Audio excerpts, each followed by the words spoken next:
ሰላም እንዴት አላችሁ የኢትዮ ታይምስ ቤተሰቦች ለሰዓቱ የተመረጡ አዳዲስ መረጃዎችን ይዘንላችሁ ቀርበናል። ከመረጃዎቻችን መካከልም የውጭ ጉዳይ ሚኒስትር ዶክተር ጌዲዮን ጢሞቴዎስና የትግራይ ክልል ጊዜያዊ አስተዳደር ርዕሰ መስተዳድር አቶ ጌታቸው ረዳ የተመራ ውይይት በትግራይ ክልል ወቅታዊ ሁኔታ ዙሪያ በኢትዮጵያ ከሚገኙ የዲፕሎማቲክ ማህበረሰብ አባላት ጋር ተወያይተዋል። በክልሉ ወቅታዊ የሰላምና ጸጥታ ዙሪያ ማብራሪያ የሰጡት አቶ ጌታቸው ረዳ በበኩላቸውም ከቅርብ ጊዜ ወዲህ ራሱን ነጥሎ የወጣው የህወሓት አንጃ የጊዜያዊ አስተዳደሩ የዕለት ተዕለት ተግባራት ላይ እክል እየፈጠረ መምጣቱን አስረድተዋል። በትግራይ ጉዳይ ላይም በተለያዩ አቅጣጫዎች የተለያዩ ድምጾች መሰማታቸው ቀጥሏል። ድምጻቸውን ካሰሙት መካከልም ኢዜማ አንዱ ነው። ኢዜማ ፌዴራል መንግስቱ በትግራይ ክልል የሚታየውን ውጥረት በአስቸኳይ ሊያቆም ይገባል፣ ዘላቂ ሰላምም ያስፈልገዋል የሚል መግለጫም አውጥቷል። በዶክተር ደብረጽዮን ገብረ ሚካኤል የሚመራው የህወሓት ቡድን በበኩሉ ከኤርትራ መንግስት ግንኙነት አላችሁ የሚል ወሬ በሬ ወለደ ውሸት ነው የሚል መግለጫ ማውጣቱ ነው የተሰማው። የኤርትራ መንግስት የያዘው የትግራይ መሬት የለም በማለትም የኤርትራ ከፍተኛ ባለስልጣን አሳውቋል። እነዚህ መረጃዎች በዜናችን በዝርዝር እናስደምጣቸዋለን። በአማራ ክልል በምስራቅ ጎጃም ዞን ነፍሴ ሳር ምድር ወረዳና በምዕራብ ጎጃም ዞን ቋሪት ወረዳ በመንግስት የጸጥታ አካላትና በፋኖ ታጣቂዎች መካከል በተካሄደ ግጭት ቢያንስ 8 ሰዎች መገደላቸውን ነዋሪዎቹ ተናግረዋል። በተለያዩ አቅጣጫዎች ውጊያ መካሄዳቸውንና የውጊያው መነሻ በአካባቢው የፋኖ ታጣቂዎች የተለያዩ ተቋማትን መያዛቸውን ተከትሎ የተቋማቱ ንብረት እንዳይወሰድ በሚል በመከላከያ ሰራዊቱ እርምጃ መወሰድ በመጀመሩ መሆኑንም ነዋሪዎቹ አስረድተዋል። ይህን መረጃ በተመለከተም በዜናችን በዝርዝር እናስደምጣቸዋለን። ከነዚህ መረጃዎች በተጨማሪም የቀድሞ የሐዋሳ ከተማ ከንቲባ 13 ዓመት ጽኑ እስራት እንደተፈረደባቸው መገለጹ፣ ሱዳን ከኬንያ የሚገቡ ምርቶች ላይ ማዕቀብ እንደጣለች መገለጹና ሌሎችን በዝርዝር የምንመለከታቸው መረጃዎች አካተናል። ቻናላችን ሰብስክራይብ በማድረግ የደወል ምልክቷን በመጫንና መረጃውም ለብዙዎች እንዲዳረስ ላይክ በማድረግ እስከ መጨረሻው አብራችሁን ቆዩ።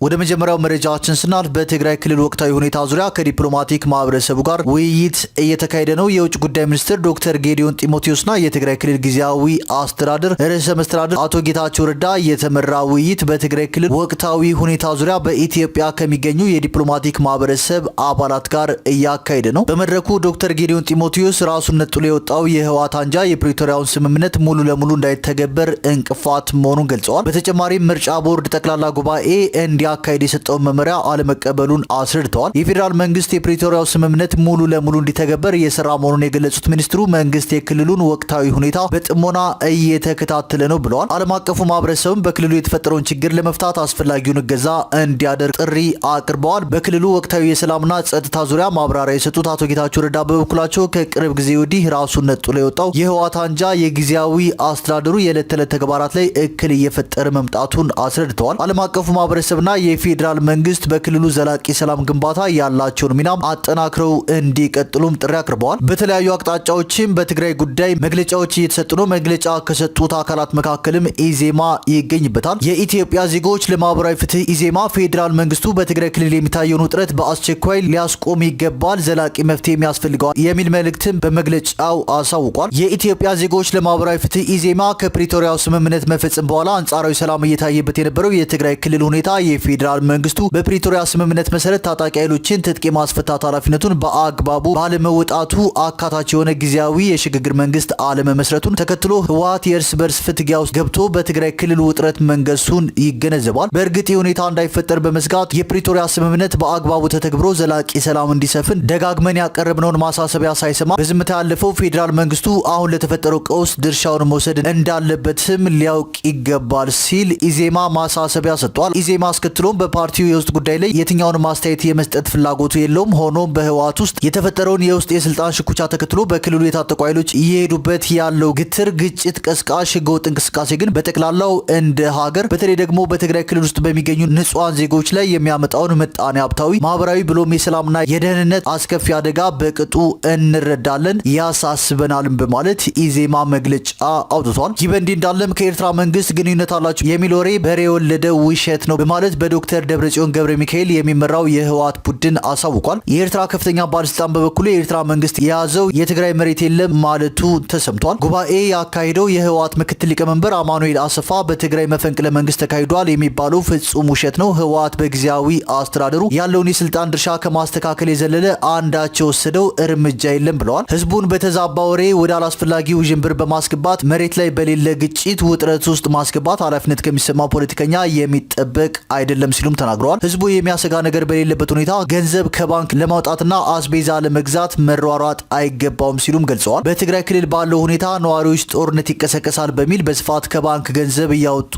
አስቤዛም በስፋት እየገዙ ይገኛሉ። አቶ አማኑኤል ህወሓት በፕሪቶሪያ የሰላም ስምምነት መሰረት ለፌዴራሉ መንግስት የሰጠው እውቅናን በማጠናከር በመመካከር መስራቱን ይቀጥላል ያሉ ሲሆን ፓርቲው ባነሳቸው የጊዜያዊ አስተዳደር ፕሬዚዳንት ምትክ ከፌዴራል መንግስት በመተማመን አዲስ ፕሬዚዳንት ይመረጣል ሲሉም ተናግረዋል። ህወሓት የትግራይን ሰራዊት በማያሳምን መንገድ ለመበታተን የሚደረግ ሴራ እንጂ ዲዲአር መተግበርን አይቃወምም ያሉት ምክትል ሊቀመንበሩ ፕሬዚዳንት ነበር ሲሉ የጠሯቸው አቶ ጌታቸው ረዳ በከፍተኛ የሰራዊት አመራሮች የወሰዱት እርምጃ በሌለ ስልጣን የተደረገና ተቀባይነት የሌለው ሲሉም አጣጥለውታል። አቶ አማኑኤል የተወሰኑ የህወሓት አንጃዎች ከሻዕቢያ ጋር ግንኙነት አላቸው በሚባለው ጉዳይ ከኤርትራ መንግስት ጋር ግንኙነት አላቸው የሚል ወሬ በሬ የወለደ ውሸት ነው ሲሉም መልሰዋል። ከኤርትራ መንግስት ጋር ከኢትዮጵያ መንግስት እውቅና ውጪ የሚካሄድ ግንኙነት የለም ሲሉም አክለዋል። በኤርትራ ወታደሮች ቁጥጥር ስር ስለሚገኙ የኢትዮጵያ የትግራይ ክልል ቦታዎች ምንም ያሉት ነገር የለም። በተያያዘም የኤርትራ መንግስት የያዘው የትግራይ መሬት የለም ሲሉ አንድ የኤርትራ ከፍተኛ ባለስልጣን ጽፈዋል። ባለስልጣኑ የማነ ገብረ መስቀል ይድረስ ለግጭት ጠማቂዎች በሚል በኤክስ ገጻቸው ባሰፈሩ ጽሁፍ የፕሪቶሪያ የሰላም ስምምነት መተግበርና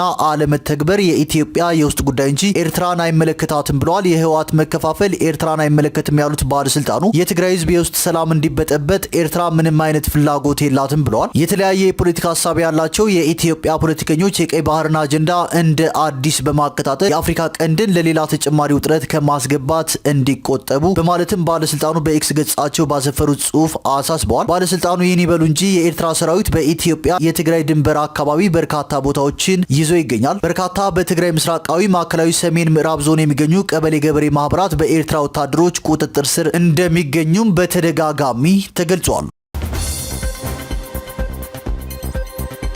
ወደ ቀጣዩ መረጃችን ስናልፍ የቀድሞ የሐዋሳ ከተማ ከንቲባ 13 ዓመት ጽኑ እስራት ተፈርዶባቸዋል። የሐዋሳ ከተማ ከፍተኛ ፍርድ ቤት ባሳለፍነው ሳምንት በሁለት ክሶች ጥፋተኛ የተባሉት የቀድሞ የሐዋሳ ከተማ ከንቲባ ረዳት ፕሮፌሰር ጸጋይ ቱኬ ላይ 13 ዓመት ጽኑ እስራትና 21 ሺህ ብር የገንዘብ ቅጣት ፍርድ ማሳለፉ ተሰምቷል። ፍርድ ቤቱ የቀድሞ ከንቲባ ካቀረቡት 8 የቅጣት ማቅለያዎች 4ቱን በመቀበልና 4ቱን ውድቅ በማድረግ ነው የ13 ዓመት ጽኑ እስራት የፈረደባቸው። በዚሁ በእሳቸው መዝገብ ተከሳሽ የነበሩት የቀድሞ የሐዋሳ ከተማ ልማትና ኮንስትራክሽን መምሪያ ምክትል ኃላፊ አቶ ታርኩ ታመነ በ10 ዓመት ጽኑ እስራትና 41 ሺህ ብር፣ አቶ ታፈሰ ቱናሻ በ8 ዓመት ከ5 ወር ጽኑ እስራትና በ51 ሺህ ብር እንዲሁም አቶ ሰይፉ ሌሊሴ የተባሉ ግለሰብ እንደዚሁ በ8 ዓመት ከ5 ወርና 76 ሺህ ብር የገንዘብ ቅጣት ፍርድ ተላልፎባቸዋል። የሐዋሳ ከተማ አስተዳደር ከፍተኛ ፍርድ ቤት ከዚህ ቀደም በዋለው ችሎትም የሲዳማ ክልል ፍትህ ቢሮ አቃቤ ሕግ ረዳት ፕሮፌሰር ጸጋይ ቱኬ ላይ በ488 ሺህ ብር የቤት ቁሳቁስ የተገዛበት ብሎ ላቀረባቸው ክስ ፍርድ ቤቱ ነፃ ናቸው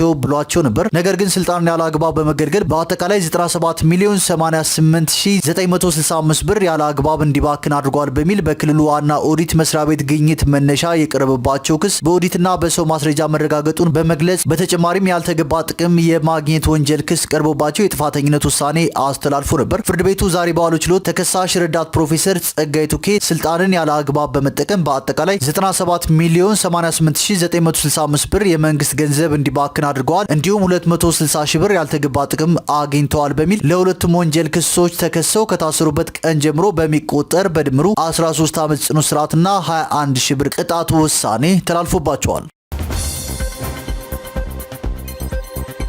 ወደ ቀጣዩ መረጃችን ስናልፍ ሱዳን ከኬንያ የሚገቡ ምርቶች ላይ ማዕቀብ መጣሏ ተገልጿል። ኬንያ ለፈጥኖ ደራሽ ኃይሉ ድጋፍ ሰጪ ታጣቂ ቡድንና አጋሮች ስብሰባ አመቻችታለች በማለት ማዕቀቡን መጣሏን ሱዳን አስታውቃለች። የሱዳን ካቢኔ ውሳኔን መሰረት በማድረግ በባህርም ሆነ በየብስ እንዲሁም በአየር የኬንያ ምርቶች ወደ ሀገሪቱ እንዳይገቡ ጥብቅ ቁጥጥር እንደምታደርግም ነው የተገለጸው። የሱዳን የንግድና አቅርቦት ሚኒስቴር ውሳኔው የሱዳንን ብሔራዊ ጥቅምና ደህንነት ለማስጠበቅ የተወሰደ ወሳኝ እርምጃ ብለውታል። ኬንያ በሱዳን ስለተጣለባት ምርቶች እገዳ እስካሁን የሰጠችው ምላሽ የለም። ኬንያ ከሱዳን መንግስት ጋር እየተዋጋ ለሚገኘው የፈጥኖ ደራሽ ኃይል የተለያዩ ድጋፎችን ታደርጋለች በሚል በሱዳን ተደጋጋሚ ክሶች ይቀርቡባታል ሲልም ሱዳን ትሪቡን አስነብቧል።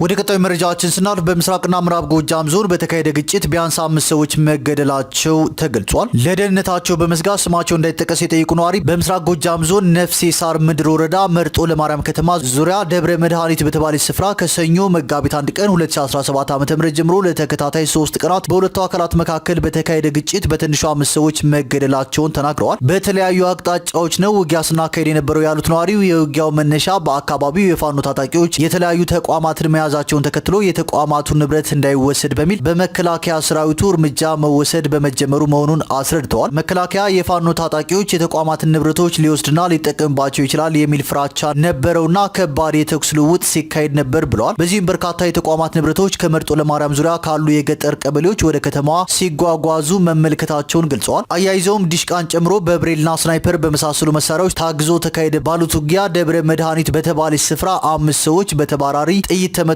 ህይወታቸው ማለፉንም ተናግረዋል። በተጨማሪም በመርጦ ለማርያም ከተማ ዙሪያ በሚገኙ ተንታና ደርጂ በተሰኙ ቀበሌዎች ውጊያዎች እንደተካሄዱ ገልጸው ትናንት ሐሙስ መጋቢት 4 ቀን 2017 ዓ.ም ማለዳ ላይ የመከላከያ ሰራዊት በደርጂ ቀበሌ ትምህርት ቤትን ጨምሮ በፋኖ ታጣቂዎች ቁጥጥር ስር የገቡ ተቋማትን ለማስለቀቅ መሞከሩን ተከትሎ የተኩስ ልውውጦች መደረጋቸውን ጠቁመዋል። በዚህም በርካታ ንጹሃን መቁሰላቸውን እንደሚያውቁ ገልጸው ይሁን እንጂ ምን ያክል ሰዎች እንደሆኑ አሃዛዊ መረጃው እንደሌላቸው አስረድተዋል። በአካባቢው በመንግስት ኃይሎችና በፋኖ ታጣቂዎች መካከል እየተካሄደ በሚገኘው ውጊያ ዋነኛ ተጠቂዎች በአካባቢው የሚኖሩ ንጹሃን መሆናቸውን የሚገልጹት እኚሁ ነዋሪ ሰራተኞች ወደ ስራ በሚሄዱበት፣ እናቶች ገበያ በወጡበት አጋጣሚ የሚከሰቱት ግጭቶች ለንጹሃን ድንገተኛ ሞት ምክንያት እንደሆነም አብራርተዋል። በተጨማሪም ግጭቱን ተከትሎ በነፍሴ ሳር ምድር ወረዳ ትምህርት ቤትና ጤና ጣቢያን ጨምሮ ሌሎች መሰረታዊ አገልግሎቶች መቋረጣቸውን ጠቅሰው በወረዳው ካሉ 35 ቀበሌዎች መካከል አሁን ላይ በከፊል አገልግሎት የሚሰጥባቸው 6ቱ ብቻ መሆናቸውንና ቀሪዎቹ 29 ቀበሌዎች ሙሉ በሙሉ አገልግሎት እየሰጡ አለመሆናቸውን አመልክተዋል። ውጊያውን ተከትሎ በርካታ ነዋሪዎች ቤት ንብረታቸውን ጥለው አካባቢውን እየለቀቁ መሆናቸውን ገልጸዋል። በተመሳሳይ በምዕራብ ጎጃም ዞን ቋሪት ወረዳ አዲገነት በተባለች ቀበሌ ቅዳሜ የካቲት 29 ቀን 2017 ዓ.ም በመንግስት የጸጥታ አካላትና በፋኖ ታጣቂዎች መካከል በተካሄደ ግጭት 2 ሰዎች መገደላቸውን ለደህንነቴ ሲባል ስሜ ባይጠቀስ ያሉ ነዋሪ ተናግረዋል። በአካባቢው ግጭቶች በተለይም ከቅርብ ጊዜ ወዲህ እየተለመዱ መምጣታቸውን የሚገልጹት ነዋሪው አርብ የካቲት 28 ቀን 2017 ዓ.ም በቋሪት ወረዳ ዙሪያ የምትገኘውን ገነት አቦ ቀበሌን ለመቆጣጠር ከፍተኛ ውጊያ መካሄዱንም ጠቅሰዋል። በዚህም በማግስቱ ማለትም ቅዳሜ ዕለት አንድ በአካባቢው ከብት ሲጠብቅ የነበረ ግለሰብና መንገደኛ የሆነች አንዲት ሴት በተባራሪ ጥይት ተመተው መሞታቸውን ገልጸዋል። አሁን የጥይት ድምጽ መስማት የየዕለት ልምድ ሆኗል። ከቦታ ቦታ ተንቀሳቅሰን ለመስራት ቀርቶ ከቤትም መውጣት ያስፈራል ብለዋል። ሌላኛው ስሜ ባይጠቀስ ያሉ ነዋሪ በምዕራብ ጎጃም ዞን ቋሪት ወረዳ ገነት አቦ ቀበሌ በመንግስት የጸጥታ ኃይሎችና በፋኖ ታጣቂዎች መካከል በነበረው ግጭት 3 ሰዎች መገደላቸውን ገልጸዋል። ከተገደሉት መካከል 2ቱ በእርሻ ስራቸው ላይ በነበሩበት ወቅት፣ አንዲት ሴት ደግሞ መንገድ ላይ በምትጓዝበት ወቅት በተባራሪ ጥይት ተመተው ህይወታቸው ማለፉን ጠቁመዋል። አሁን ላይ ገነት አቦ ቀበሌ ሙሉ በሙሉ በመከላከያ ሰራዊቱ ቁጥጥር ስር መግባቷን የሚገልጹት ነዋሪው አያይዘውም በርካታ ሱቆችና የንግድ ማዕከላት ላይ በመንግስት የጸጥታ አካላት ዝርፊያና ውድመት መፈጸሙን ገልጸዋል። ሰራዊቱ ገነት አቦ እንደገባ ብዙ ነጋዴዎች የንግድ መደብሮቻቸውን ዘግተው ጠፍተዋል። የሰራዊት አባላቱ በየሱቁ እየገቡ የሚፈልጉትን ይወስዳሉ። ልብስ መሸጫ ገብተው የሚወሰደውን ይጭናሉ። ሌላውን መንገድ ላይ በትነው እሳት ይለቁበታል። ቢራ መሸጫ ቤቶችም ገብተው የፈለጉትን ጭነው ይወስዳሉ ብለዋል። የኢፌዴሪ መከላከያ ሰራዊት ረቡዕ መጋቢት 3 ቀን 2017 ዓ.ም በይፋዊ የፌስቡክ ገጹ ላይ ባሰፈረው ጽሑፍ በምስራቅ ጎጃም ዞን መርጦ ለማርያም አባይ በረሃ እስከ ወሎ አዋሳኝ፣ በምዕራብ ጎጃም ዞን ቋሪት ገነት አቦና ሽንዲ ወንበርማ፣ በሰሜን ጎጃም ዞን ዘብስትና የጣና በለስ ጭምባ ዳና ማርያም፣ በአዊ ዞን ጃዊ ኑኑና አባይ ተፋሰስ፣ በደቡብ ጎንደር ዞን ታች ጋይንትና ላይ ጋይንት ሚካኤል ደብርና የበለሳ አዋሳኝ አካባቢዎች ላይ በሚንቀሳቀሱ ጽንፈኞች ላይ እርምጃ ወስጃለሁ ሲል አስታውቋል። በዚህም 1025 ጽንፈኛ ሲደመሰስ 574 በማቁሰል ቡድኑ ይገለግልባቸው የነበሩ 10 ብሬን፣ 1 ስናይፐር፣ 126 ክላሽ፣ 88 ኋላ ቀር መሳሪያ፣ 9 ሽጉጥ፣ 34 ቦምብና 34 ትጥቅ ማርክ ያለው ብሏል። በአማራ ክልል በመንግስት የጸጥታ አካላትና በፋኖ ታጣቂዎች መካከል እየተካሄደ በሚገኘው ግጭት በሰዎችና በንብረት ላይ ከፍተኛ ጉዳት እየደረሰ ይገኛል። በክልሉ በተደጋጋሚ ግጭት ከሚካሄድባቸው አካባቢዎች መካከል